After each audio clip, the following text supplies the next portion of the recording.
Okay, class, lecture number 8. Next time we get together, you'll have your first examination, so prepare yourself accordingly with that. You'll also find at the end of this lecture today, you'll have a review. This is a review video, and I would watch that, and I would take attention to that, too. All right, last time we were together, we talked about we're closing out that previous chapter, by the way, and this was on enlightenment, and we were talking about such musicians as Mozart, and Bach, and Handel, and Haydn, and we left that section, and we went into a brand new chapter here, a big chapter here. Like I said earlier, this used to require me 3 lectures to go through this. I've condensed it to 2 lectures, so we're going to be moving rather rapidly today, and this deals with the French Revolution. Everybody recall what we talked about here with liberty, equality, and fraternity. You can translate that yourself here, folks. And you won't find it today on the euros that are used in Europe, but if you go back to the old French francs, and the French francs which were used, say 1980 and before that anyway, you'll always find that inscription around the circle there of the coin: liberty, equality, and fraternity. And since some of you are going to be seeing me in class, you may get a chance to read this on the coin that I pass around the classroom. All right, so some of the things we talked about here with the 3 estates, you need to recognize these. Who constitutes the first estate? Who makes up the second estate? Who makes up the third estate? That controls about 97% of the people there. You have to look that up yourself, but you do need to know that. And let's see here. Well, I think we also mentioned Louis XVI and his lovely wife, Marie Antoinette. I showed you what she looked like the other day, and you'll also see her likeness on the review. She's very, very attractive here, but it's going to be a remarkable transformation that takes place in the life of Marie Antoinette. You should be very comfortable with sans-culottes, be able to translate what sans-culottes means. This is without the short pants. These are the working people. They have the long pants, the men with the long pants. And then we had 3 events that took place in the summer and in the fall of 1789. This is in the first parts of the French Revolution. The storming of the Bastille. The storming of the Bastille, as you probably pronounce it anyway. And then we went on to another event here, which was actually called the Great Fear. And from the Great Fear that took place in the countryside, then we're going to have the October Days. 20,000 French women marched upon the palace at Versailles and demanded that the king and the queen return to Paris itself. And they did so. And that's where they'll stay in literally house arrest at the Tuileries. All right, and let's see what else we talked about. They had a change in the government. We were going to go from the rather mild Girondins to the very radical Jacobins, And I got some important people to talk to you about. They were part of the Jacobins. And for the Jacobins, they placed the king, that's Louis XVI, on trial for treason. It's a foregone conclusion on whether he's going to be guilty or innocent. We know what's going to happen. He's going to be guilty. For the revolution to survive, he has to be guilty of that. And sure enough, he went to the guillotine in January of 1793. And you know what the guillotine is. I hope you took the time to watch the little video that showed you the beheading, if you will, by the guillotine of a pumpkin, I believe it was anyway. So anyway, that's that. Okay, so let's move on into today's lecture here, folks. We're going to find that after we had the September massacres that took place in September 1799, that we're going to see a big change to take place here. Instead of having the National Assembly, it is now recognized, the leadership is now recognized as a convention.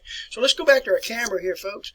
And here we go. With the convention, this is the creation of the First Republic, 1792, 1799, and we'll see a series of domestic reform activities take place, and it's a lot more than what I put here on your little slide here, but we'll cover the important ones. It abolished slavery in the colonies, and that was done in 1793, by the way. Abolished imprisonment for indebtedness, established a metric system, totally eliminated the idea of manorialism. It stopped the payment for the loss of privilege, and that's a little bit confusing there, what was happening for a short period of time. When we did have this period of time where you lost privilege, then the French government was turning around and paying those nobles, paying the nobility a certain fee because they'd lost his privilege. So we're going to put a stop to that. It also established a maximum price for goods, created penalties for hoarding of goods, or for, shall we say, charging extra prices than what is normally the price there. And really, you could be executed for that. You could go to the guillotine or just have your head cut off by an axe with that. The enemies of the Republic, their property was confiscated. We're going to establish a new Republican calendar, and I'm looking around for my Republican calendar here to show you where that is. And here's kind of an idea behind it. I'll just give you the caption here. The French Revolutionary Calendar, entirely different. And I'll let you read up here at the top here. You try to figure this out, folks, because nobody could figure it out. But a day was divided into 10 hours, and each of these hours had 100 minutes of 100 seconds, and exactly 100,000 seconds per day. So you work on that, if you will. But there's more to it than that here. See if I can find it over here on page 2 of this. I was just looking at this just a few minutes ago. The year was not divided into weeks. Instead, each month was divided into 3 decades. These are decades of 10 days, of which the final day was a day of rest. This was an attempt to, shall we say, de-Christianize the calendar. It makes it almost impossible to determine when a Sunday is. These are the, up here at the top, those are the names of the new months that were established in the French calendar. So this was a terribly, terribly confusing thing. Let's see if I have another thing here, and I don't believe I do. So anyway, that kind of covered that with the French Revolutionary calendar. Now, France will also engage in war. This war is referred to as the French Revolutionary War. It will take place from 1792 to 1799, and I've written out the countries that France will fight against. I'm going to give you another war in just a few minutes, and it's going to have a different name, so don't get these confused. But it was France versus Great Britain versus the Netherlands, if you can't read my writing there, against Spain, against Prussia, and against Austria. And I'm going to tell you, folks, that France did very, very well. It's kind of surprising. France doesn't generally do very well in war, but they did quite well in this war of the French Revolutionary War. Okay, and likewise we're going to see during this period of time the beginnings of a reign of terror, the reign of terror which will last from September of 1793 to the 27th of July. And it was exactly on the 27th of July in 1794. Now, some of the principal figures that were associated with this is Jean-Paul Marat during the reign of terror. Jean-Paul Marat. In fact, I'll show you a likeness of him. If you were in my classroom, and some of you will see this in the classroom, I have a large, shall we say, portrait. This was done by Jacques-Louis David. Jacques-Louis David, he was a famous French painter of that period of time, and it's called The Death of Marat. And that's the way you want to pronounce his name, The Death of Marat. And for Jean-Paul Marat, he was a well-educated individual. In fact, he was a physician, but he did not enjoy practicing medicine. What he was a political agitator more than anything else. And like I said, he had a newspaper, and this was just an inflammatory newspaper, which was so critical of the government in favor of the revolution, however.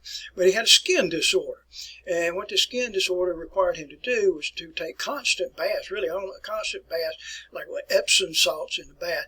And a lady, I'll show you her name just a few minutes ago, who was loyal to the crown anyway. Her name was Charlotte Corday, and somehow she arranged a visit with Marat, and Marat was taking a bath at that time, soaking himself, and she gained an audience with him and went inside where the bathtub was, and I'm sure he was clothed, but she just pulled out a long dagger and she stabbed him in the heart. That's what it's referred to as the death of Marat. All right, that lady's name, by the way, is Charlotte Corday, and I put it up here for you so that you'll know how to spell it. Every so often you'll find that on your examination there, Charlotte Corday. Oh, and I hope you took the time, I'm digressing a little bit, but I hope you took the time in your textbook to look on the earlier page there that shows you the execution there of Louis XVI. Let's get it back here. Notice here how the head is displayed. Let me see if I can find this over here. The head is always shown to the public here, folks. That's at the Place de la Concorde, or the place of the Revolution. I showed you the large obelisk of that the other day. All right, so anyway, and let's move right along here. Another individual that will be caught up in this, and one of the principal Jacobins, a real debaucher in life, a hard drinker, and a real bombastic type guy, and I like this guy very much. His name is Georges-Jacques Danton. Georges-Jacques Danton. And anyway, he was caught up in this reign of terror too, and he was going to be executed. His final words, "Show my head to the people. They don't see the likes of it every day." And the third individual, who was referred to as the corruptible, or I should say the incorruptible, was the leader of the Jacobins. He was the oracle of the Jacobins. In fact, I wrote that down here, down below here, the oracle of the Jacobins. Let me get this up here like that. Okay, so you can see this. And this individual's name is Maximilien Robespierre. Maximilien Robespierre. Here's a likeness of him right here, Maximilien Robespierre.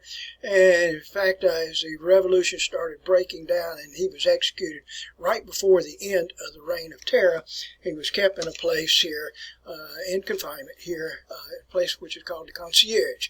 The Concierge is right on the banks there of the Seine River. You can go through it today if you wish to do so. Here's right across from Notre Dame Cathedral. But that's where he was kept for a period of time. He'd actually been shot in the mouth, shot in the jaw, and he was just, his life was just agonizing away. And then they took him out and they cut his head off. All right, Maximilien Robespierre. Need for you to recognize that name here, folks. Okay, so anyway, let's move on here. See what else is going to take place in this period of time in the Reign of Terror. We don't have any idea about this. 30,000 to 50,000 executions took place here. May have been more. I suspect that it was probably more. At least 300,000 at a minimum. People were placed in jails, and this probably is more accurate, with 500,000 or maybe even well beyond that incarcerations to take place. And even for Maria Antoinette, which by now Marie Antoinette is referred to as the Widow Capet. The Widow Capet is what she is known as. Most of the French people by this time, and I apologize for this, but most of the people have referred to her as the Austrian whore. And many lovers and so forth with that.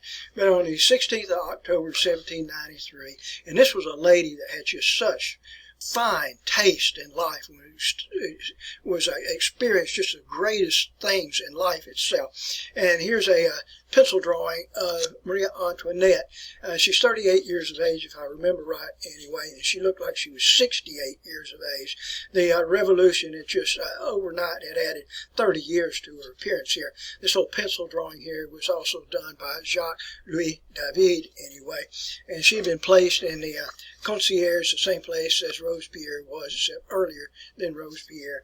And then she was let out on this date, and I wrote the date down for you. You don't have to know that, which is the 16th of October 1793, and was carried over to the same place that her husband was beheaded, which would have been about 10 months earlier than that anyway. And she was dressed in pauper's type clothing, such as what I showed you a few seconds ago there. She had her hair had been cut very, very short here. It was led in just a common cart, and it's so degrading to this wonderful lady who experienced such a finery in her life anyway. And when she stepped out of the cart, she was walking up the steps to have her head cut off, up to the gallows to have her head cut off, and she stepped on the shoe of one of the attendants there, and she said, "Pardon, monsieur." And anyway, and they took her to the top and they cut off her head. If you wish to visit her burial site today, it's in the Basilica of the Cathedral at Saint Denis. All right, so anyway, now for the sans-culottes developed they had the red cap, and the red cap was a symbolic of the sans-culottes. And the sans-culottes were trying to impose their way upon everybody. At that time, everyone, this was a Jacobin term, but everyone was referred to as citizen or citizeness. Now, if you say that in French, it's citoyen.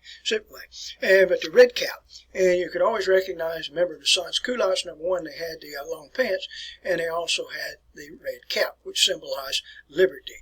And I just crossed my mind here, folks, that when Louis XVI was carried out to be executed, have his head cut off to go to meet the national razor, Louis XVI was actually wearing a red cap, which was symbolic, of course, of liberty. All right, so anyway, that's that group. All right, so let's move on here and see where else we need to take ourselves here. So things began to rock back to normal to some degree for the Jacobins.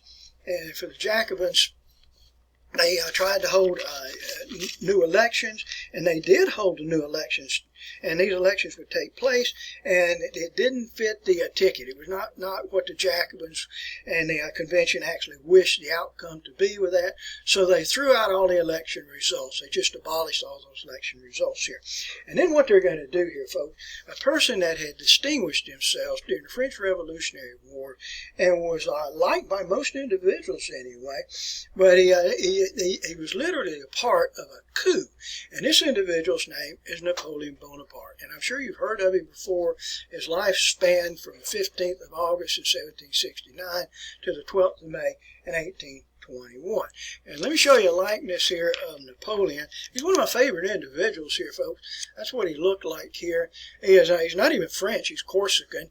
His father was a Corsican nobleman. He was the second son of the father. And even though I like Napoleon, kind of looks like a creep in this portrait of him anyway. And if you look through your textbook, you can find some little bit better images of Napoleon. All right, let's see here some other things about Napoleon. Napoleon, like I said, had distinguished himself during the French Revolutionary Wars. And I'm looking around for some photographs here in this array of material that I have around me. He was educated in the École Militaire. I don't think I even wrote that down for you, and I did not. E-C-O-L-E, which I really don't care that you know that. That means the school. École means school, and militaire means military. So if you put it all together, he was educated in the military school. This photograph was taken from the Eiffel Tower, down below the Eiffel Tower, looking out across the grounds there. That's where you can see the École Militaire there.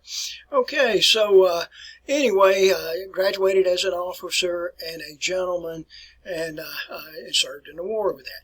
Okay, so let's move right along here, folks, and see what else we have with that. Napoleon declared himself as a temporary consul. He took the nickname, and you'd have to look at the likeness of him again, but he took the nickname people referred to him as L'Étendu, the shorn one. Some people refer to him as Le Petit Caporal, the little corporal. All right. By 1799 to 1804, he gave himself the title of First Consul.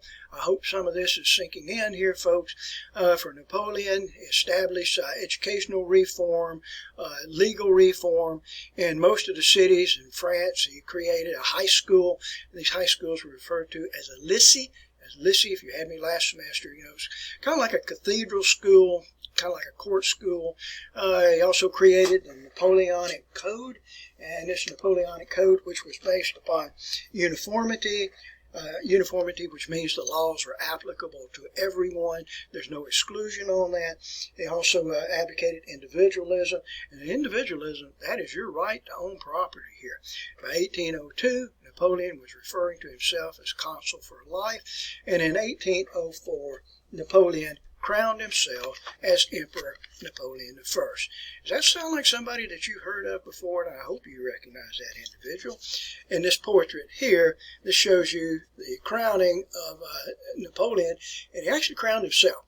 Now, in the background, wearing the mitre hat, in the background here, wherever it is, let me get it positioned right for you. You can see the Pope, and this is the Pope Pius VII, I believe who it was anyway. And where this took place, by the way, was in Notre Dame Cathedral. You can go right into where the coronation site was today. That's Notre Dame Cathedral. You can see this is the Seine River here with one of the many boats that traverse, go back and forth, on the Seine River. And what you're actually looking at here in Notre Dame Cathedral, this is the back side of it, and you have to enter through the front side. I guess you could go through the back side, but it recently burned in the past couple of years, by the way. But that's where the coronation took place there. Like I said, you can see Pope Pius VII in the background, and Napoleon just a few seconds ago had a white plumed cap on. And he removed the white plume cap, and he crowned himself with a red laurel wreath. There's a laurel wreath I'm trying to point out to you right there. And notice how Napoleon has the red robe on. Notice how he has the red robe on. Does that sound like Julius Caesar to you folks?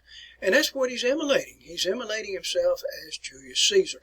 And down in front of him here, is his wife, Josephine. That's his wife, Josephine. So he crowned himself as emperor, and he crowned Josephine here as the Empress of France. It took place in Notre Dame Cathedral.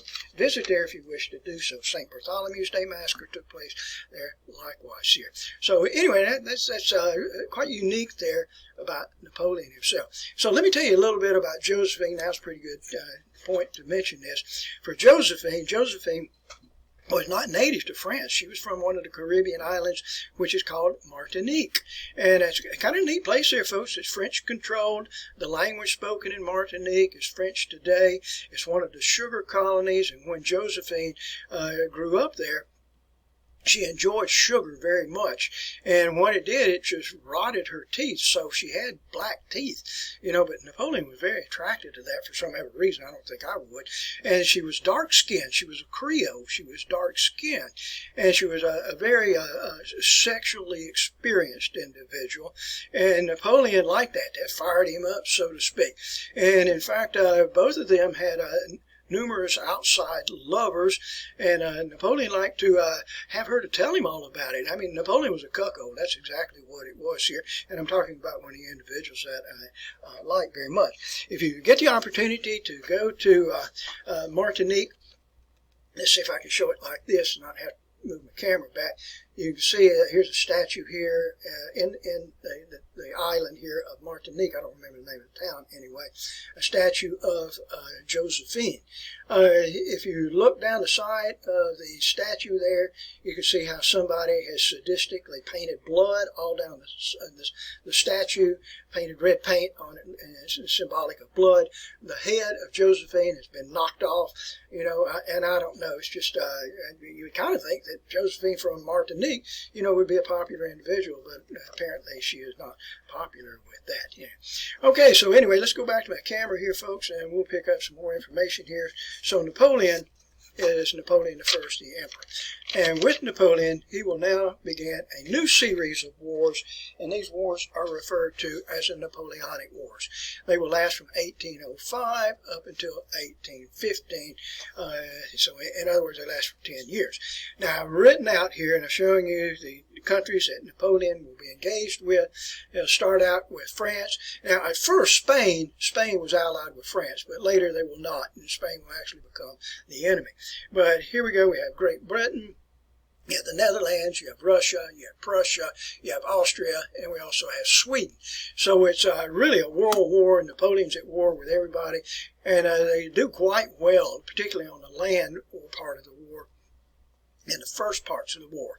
Now, one of the major engagements that does take place, and by the way, this is a naval engagement, and it takes place on the high seas. In fact, let me show you where it is here, folks.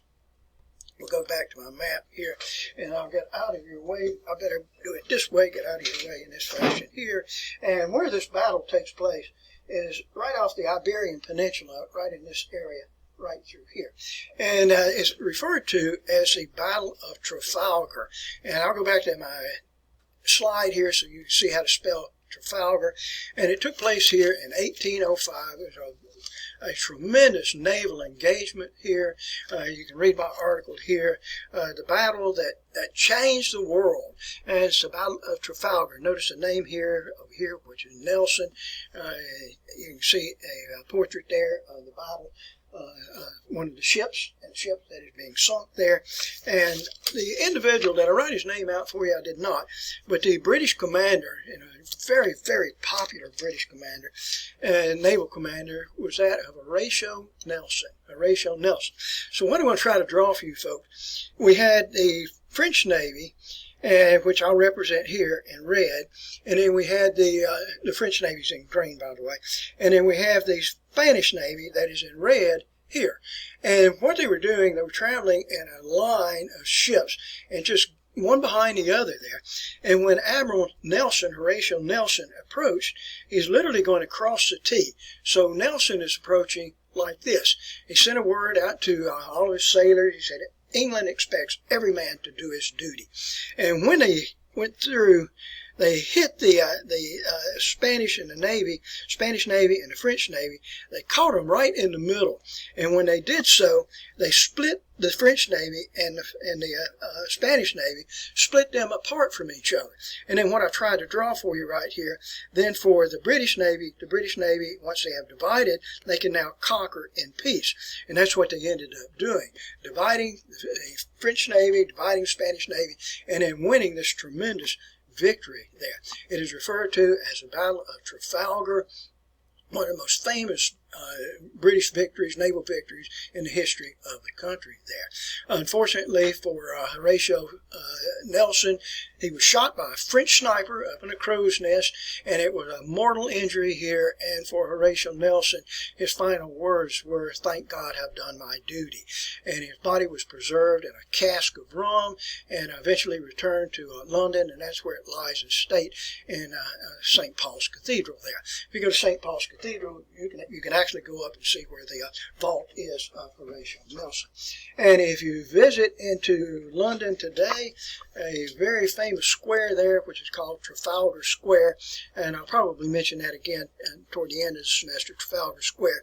If you've ever traveled to London, you cannot miss it. It's not very far from Piccadilly Circus, where Chinatown is located. And this statue here in the center, this is one of Horatio Nelson. It's about, I guess, a 70-foot statue, and then a column and then a statue of Horatio Nelson, which is on the top. All right, that was the Battle of Trafalgar, and in the park there was Trafalgar Square.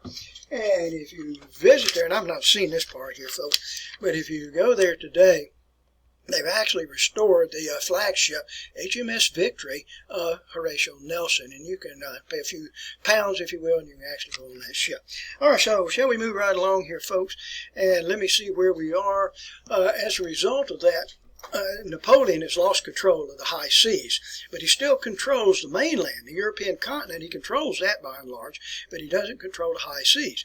So what he attempted to do was to inflict harm, particularly on the British here, by establishing what was called the Continental System. Now, what I mean by that, you don't really need to know this, is that any ship that's going to Europe, you cannot stop first at a British port. You must bypass that and you go directly into Europe.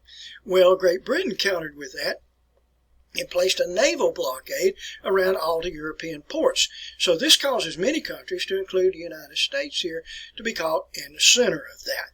All right, so we're going to change the subject for just a few minutes here, folks. And anyway, Napoleon eventually divorced Josephine.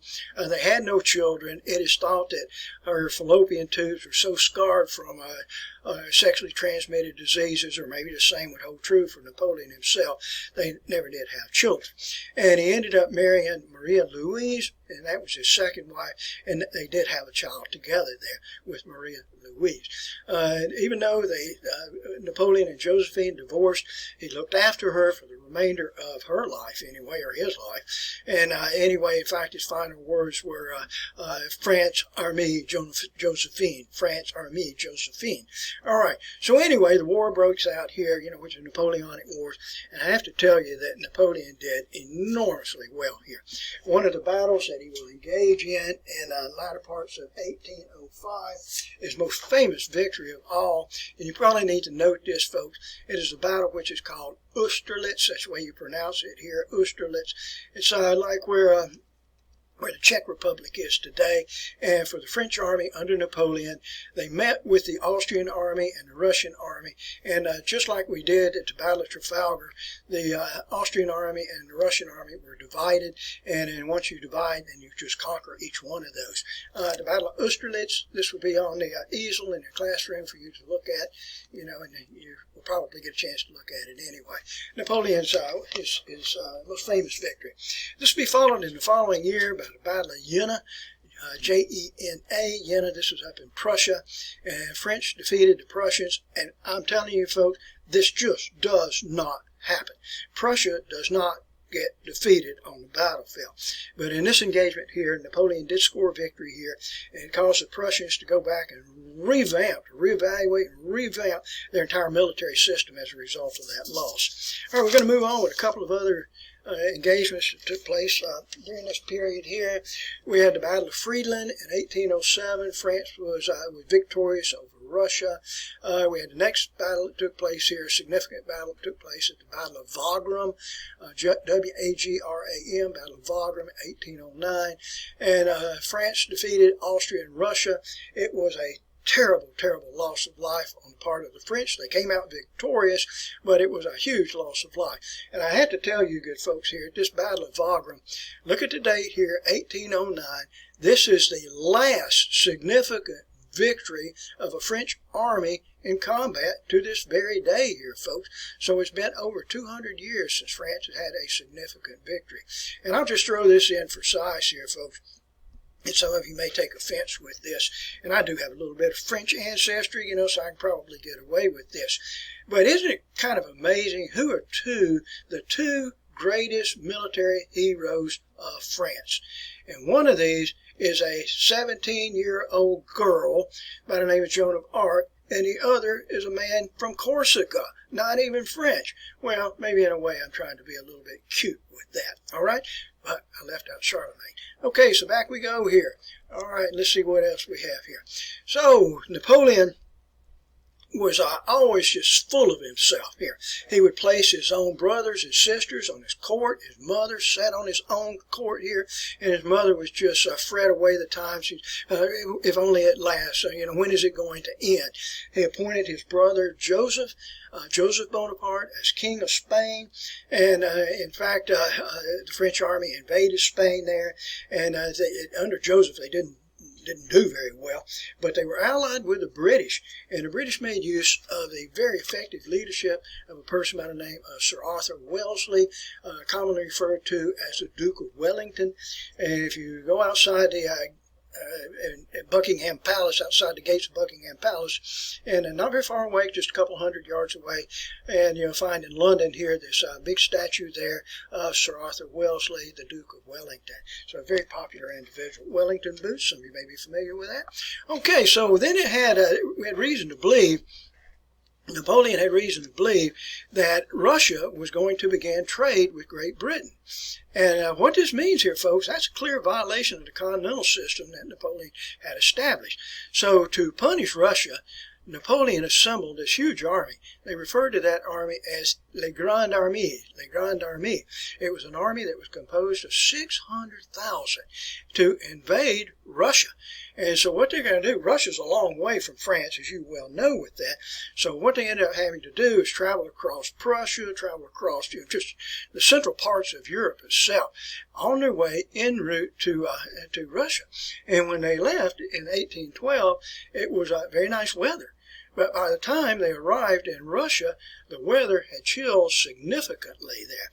And so when the Le Grand Army actually entered into Russia and made their way up to Moscow, and the leader of the Russians, by the way, was the Tsar Alexander I, who was a military leader and also the leader of the country.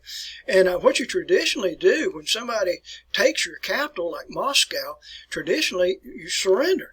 But Alexander I, with the Tsar of Russia, he did not surrender. In fact, he burned most of Moscow and moved his Russian army out, and Napoleon went into Moscow and just occupied it. And he just stayed there, waiting for Alexander I to come surrender to him. And Alexander I never did. So the days ticked on, and the weeks ticked on, and the months ticked on, and finally it turned to October, which was very cold in Russia at that time, and now the Russian winter sets in. So finally on October the 19th in 1819, Napoleon made the decision, we got to get out of here. And so the French retreat begins here, folks. And now we're going through just swollen streams, mountains of snow, just mud, and it's just a very, very slow retreat. 300,000 Cossacks fell upon the Le Grand Army, and Napoleon's numbers were just thinning dramatically there. And now we had a wounded French army that is on the retreat. And that's when the Allies regrouped here, and they're going to set upon Napoleon in what we call Germany today, and this will be in October 1813, in what's called the Battle of the Nations, or more commonly referred to as the Battle of Leipzig. And Napoleon was resoundingly beaten in that battle. So the army limped on, heading back to France here, folks, with the Russians and with the Prussians in high pursuit, right behind Napoleon's army. By this time, he has a very, very little remaining of an army. A few recruits that he can get are just teenage boys and not experienced at all. And then finally, they chased Napoleon all the way back here into Paris itself. And on the 31st of March in 1814, Napoleon surrendered here to Tsar Alexander I of Russia, and the emperor, if you will, Frederick William III. Okay, so Napoleon surrendered and he was exiled off to Elba. Hey, there was some consideration at that time to send Napoleon to America, and consider even sending him to Alabama, if you can believe that. And a portion of Napoleon's army with the senior officers actually went to the town of Demopolis, Alabama, and set up residence there, and their ancestry is still there today here. So Napoleon was sent to Elba. Let's see if I can find Elba on the map. It's not shown on the map here, or not listed on the map, but this little island that is right here, that is Elba, and that's where Napoleon stayed for a year. If you're flying here from Milano and flying down to Rome, you'll fly right over Elba, and you look right down on the island. That's kind of interesting. But nonetheless, here, folks, within a year, Napoleon escaped from Elba. By this time, by the way, we had a new king in France, and this king was the brother of Napoleon, and it was, not the brother of Napoleon, was the brother of Louis XVI, and he is Louis XVIII, by the way. Nobody really knows what happened to Louis XVII. He just disappeared in the French Revolution. All right, so Napoleon, once he escaped and made his way back to France, he reconstituted an army here, folks, and he composed an army of 200,000 individuals. But by this time, the Allies, the other countries in Europe, they were not standing for another Napoleon rise to power. And so they formed an army of 800,000. So we had Napoleon's army, 200,000, and 800,000 by the Allies there. And the place in which they're going to meet on the battlefield, it's in right outside of where Brussels, Belgium is located today, but they're going to meet at a place which is called Waterloo. From the 15th to the 18th of June in 1815, they will meet at Waterloo. So let me change my slide here, folks, and let's see what we have here. And I meant to put it down here. Louis XVIII was the king of France. He fled the country, by the way. Didn't want to take a chance in being captured and being beheaded himself. And 15th to 18th of June 1815, Napoleon met his Waterloo. It's sometimes referred to as the Battle of Waterloo. If you get an opportunity to travel there, this is what the battlefield looks like. You can see high on the hill there, a statue there of a lion. And anyway, and Napoleon's army was just crushed there. Not taking any chances this time, Napoleon was exiled to St. Helena. If I had show it in class here, folks, I would show you where this is. It's 1,200 miles from the nearest body of land. It's an island down in the South Atlantic, St. Helena, and that's where Napoleon was exiled to until his death on the 5th of May in 1821. Napoleon died. Some people say that he was fed poison, arsenic. I don't really know about that, and I kind of doubt it. So we'll go back to what we started with here, my friends. We have liberty, equality, fraternity, and that's what the French Revolution has resulted in. We have liberty for all, we have equality for all, and we have fraternity for all. So wouldn't that be nice to keep it that way? But unfortunately, it will not remain that way. All right, so when Napoleon body was buried in St. Helena for a period of time, and then Napoleon's body was brought back to Paris, and that is where it lies today. If you go into the, it's a hospital for the sick, and that's what it's referred to as, the invalides, and they have a little central rotunda there, and you can find within that rotunda the remaining, the sarcophagus, if you will, that holds the remains of Napoleon Bonaparte there. It's about 15 or 20 feet high. I took this photograph from the balcony area looking down at the sarcophagus itself. You also find the esophagus. You find the sarcophagus of Napoleon's brother, Joseph Bonaparte. I didn't show you a photograph of that. And a person that we'll talk about later in the semester, a French general during World War I, Ferdinand Foch. He was actually a field marshal, but he's likewise entombed there in that hospital of the sick, the invalides here. All right, I want to share a couple of photographs here with you folks about Paris. Paris is a wonderful place to visit. I hope you'll work that into your schedule there. One of my favorite towns. Rome is my favorite, but Paris is a close runner-up. Some of the places you certainly want to see. The Eiffel Tower. This was constructed in the 1880s, 1887, I believe it was anyway. And it's a neat place to visit there. You will have to buy a ticket, and your ticket price is dependent upon what level you want to go to, such as if you want to go cheap, you can take the elevator and go up to the first level here. Let's get this back like this. Or if you want to spend a little bit more on your ticket, you can go up to this level here. There's a restaurant that is found there. And if you want to spend the big bucks, you can go right up here to the very top there. And by the way, you can also take the steps, and you can walk down too if you wish to do so. Kind of harrowing, kind of frightening to do that. Be sure to take the time to go over to the Arc de Triomphe. This is on the Champs Elysees. It's where the Tour de France ends, on most years anyway, to my knowledge anyway. And it has where we have the Tomb of the Unknowns in the United States, up at Arlington National Cemetery. If you go inside here, this is where you'll find the Tomb of the Unknowns here, with the eternal flame that is burning there, just like we have in the United States. A huge roundabout there. When you look at it, you don't see much traffic there, but I'll guarantee you, if you go through there in midday, you will go dead still. It's just traffic just does not. It's impossible through that area. Okay, here, folks, so that's the French Revolution for you. Like I said, normally I make this 3 lectures, but we cut out some of the lesser important things along the way with that, All right, so you have an examination coming up here, folks. I've been at it for about 41 minutes here, so I'm going to shut down here. I provided for you a review, this review, which will take about 15 minutes, and helping you to prepare for your first examination. So use your time wisely on this, folks, all right? Okay, thank you very much.